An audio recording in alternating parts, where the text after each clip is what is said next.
G'day guys, Aussie Fifa HD. Oh my fucking god.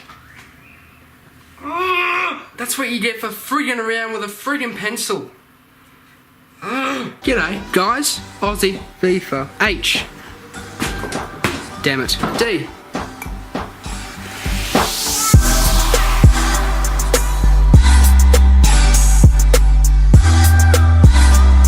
G'day guys, Aussie Fifa HD, and welcome back to another episode of FUT Champions to Glory, where I'll be showing you today games 1 to 10 on Tuesday. No, wait, not Tuesday.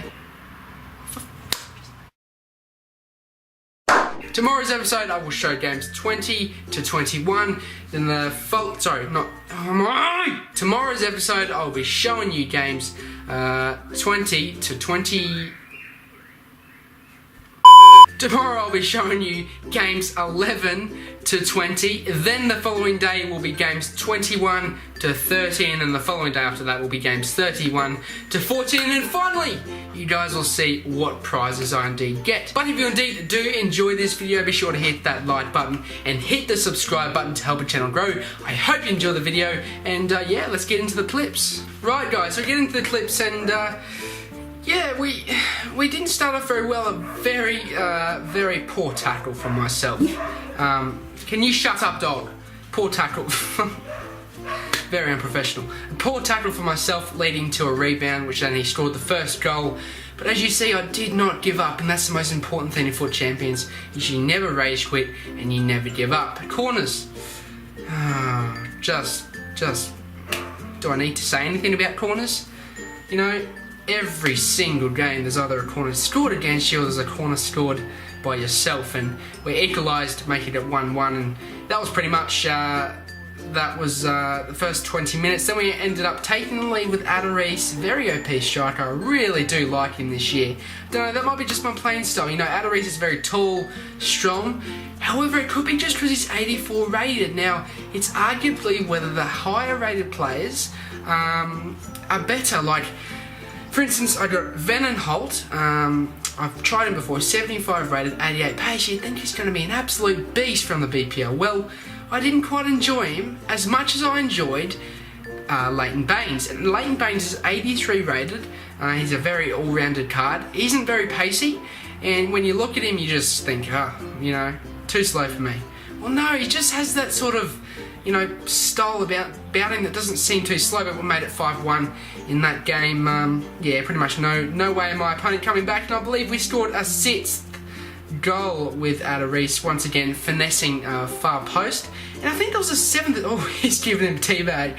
I know there wasn't a 7th, but so we move on to the second game, and he had the once to watch manner, the Son special card you can get in FUT Champions, Vardy, and Vardy, every time I seem to come up against him, I always seem to struggle, but do a bit of a false drag back there with my player, lucky rebound, and Quadrado was there to tap it in far post, making it 1-0 in the first 3 minutes. Not a very bad start, if I must say myself.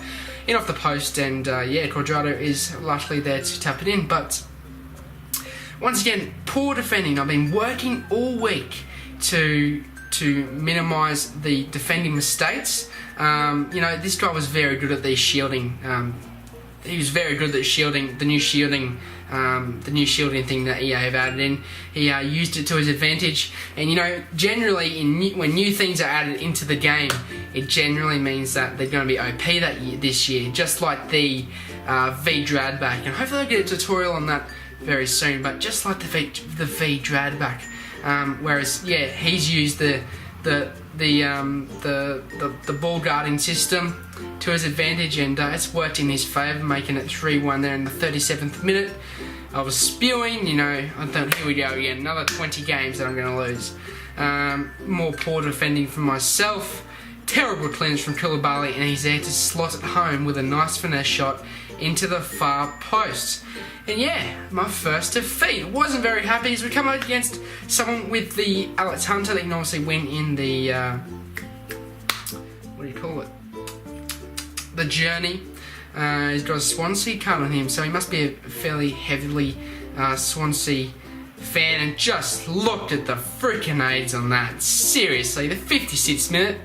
I was dominating this guy. I do believe, yes, I remember I was absolutely dominating this guy. And just look at that cheese. But I responded. It was the 59th minute. Came down the road with came down the line with Quadrado. Did a bit of a Berber spin. A nice body feint inside and a brilliant finish past the keeper with no chance of saving that. And that was just a brilliant goal. A brilliant body feint from Quadrado, making it 1-1, and I lost the clips in the end. I'm not sure if I lost or won. Yeah, quality YouTuber. Yeah, lost the clips. I'm not sure if I lost or won that, but I do believe that it was close in the end anyway. But sorry about that. The delivery guy came at the moment I was displaying things, so I got a package. So I've got a package there. But moving on, we'll just move my camera there. But yeah. What was I on to? I was on about my defending mistakes beforehand. Now, once again, a really poor choice, giving Otamendi a red card. And at this point, I said, stuff it. I'm not keeping Otamendi anymore. He's worth 40,000 coins. I've tried out Oddbonnet. He's just as good. And Otamendi's work rates just kill me. They absolutely kill me. He pushes forward, leaves a gap. There's one goal that I conceded as a given another penalty, another poor choice of defending from me. Although I didn't think this one was as deserved as a penalty, but it is what it is as he steps up and makes it 3-0. But Otamendi's work rates really kill me, and I don't get why you pay so much for a defender, especially this early in FIFA, and they play like crap when Oddbonnet does better than Otamendi. But then again, you've got other situations where higher rated strikers such as Adarice, who is slow but he's got very good finishing and good physical, is better than Sensone. He's better than it's debatable about Rashford, and Rashford's just really OP this year. But we made a nice 1-0 lead there with a penalty won there. But players like Giroud, I think Adarice is better than Giroud. I think even Adarice is better than Benzema. Now that's debatable, but from what I have experienced, I honestly think that in some cases higher rated defenders are worse than lower defenders. And then there's other cases where your higher rated strikers such as Adarice are better than Hernandez. So we make it 3-0 in that game. Coming with Nestaponi had Dybala and no chemistry, so that was a bit weird. But he also had Hernandez, which he's not a bad striker this year either. But once again, corner in the 75th minute. That just pretty much writes every game. If you haven't won a corner, if you haven't scored a corner, or if you haven't conceded a corner, then it's very odd that has happened. But my opponent, once again from my poor defending choices, has got an equaliser with Higuain in off the bar, and a brilliant goal from Higuain there. Has he made it 1-1? No, that was Manzukic, it's not Higuain, I apologise for that. But as he made it 1-1. We had a corner in the 93rd minute, and once again another corner scored. You just can't, there's no skill in corners. It just annoys me that I win games or I lose games from corners. It shouldn't be like that. FIFA should not be like that. It should be about the skill of the player. Scoring corners easily is the way that you do these days on FIFA 17 is not skill, in my opinion. It's not skill at all.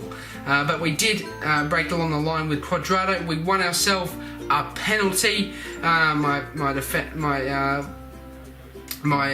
opponent stuck his leg out with, I think that's Manolas, I believe, and Quadrado indeed went down. So we stood up with Pereiro. It was 2-1. It was 107th minute of extra time, and Pereiro does indeed slot that home in the top corner. Brilliant finish from Pereiro to make it 3-1. We moved on to the next game with Vardy. Martial very OP this year, as well as Quadrado. You got the skill moves, got the 5-star skill moves. You got a decent weak foot, and Quadrado himself has got a brilliant finish. But once again, more poor defending decisions there, and you might have watched that and think, there's no poor defending decisions in that. Well, there was. I can explain, you know, if you bring your right back or left back out, or your centre back out, it leaves a massive gap, and then the defenders on the other side try to cover, and, you know, they leave a massive gap on the other side, which then your opponent can switch on an over top through ball to the winger, and he's in on goal. But late on, 90th minute, and my opponent scores the last minute winner, and I was absolutely spewing. And you will see in the next game, or it might be the next episode, in the next game, the same thing happens. He scores in the last minute, absolutely spewing, you know, equal game. But I heard Nepenthes say one day, and he said, you know, the other day, sorry, he said, you know, it may be those higher rated players that make the difference from you winning a game or losing. You know, if you had that Otamendi, which I said wasn't very good, but if you had him instead of Ogbonna, maybe he might have made that tackle that Ogbonna did. But it's just for Otamendi, for myself, his positioning isn't the best. But my opponent made it 1-1, and I believe, yes, we came back with a nice drag back from my attacker there, and a brilliant finish into the bottom corner. As Adores gets tackled there, Thiago, the 5-star skiller, sees Conor playing inside to Luis Gustavo, and he heads out home. Adores sees Salah on the far side, and he was the informed. I'll tell you what, if you have the spare coins, 60,000 coins, get informed Salah. He's brilliant. He's a brilliant player, and just the pace, especially I bought him with a Hunter card. It might have been Catalyst card. Bought him with a Catalyst card, and the pace of him was just disgusting as Thiago makes it 6-1 in the 60th minute. And I'll tell you what, finesses outside of the box this year are incredibly OP. But that'll be it for me, guys. I hope you enjoyed this video. Next episode will include games 21 to 30. Once again, I hope you enjoyed this video, and if you liked the video, be sure to hit the like button. If you're new to the channel, be sure to hit that subscribe button, mates, to help it grow. I hope you enjoyed this video, and I hope you enjoy your day, and that's it for me. Have a good one, and peace.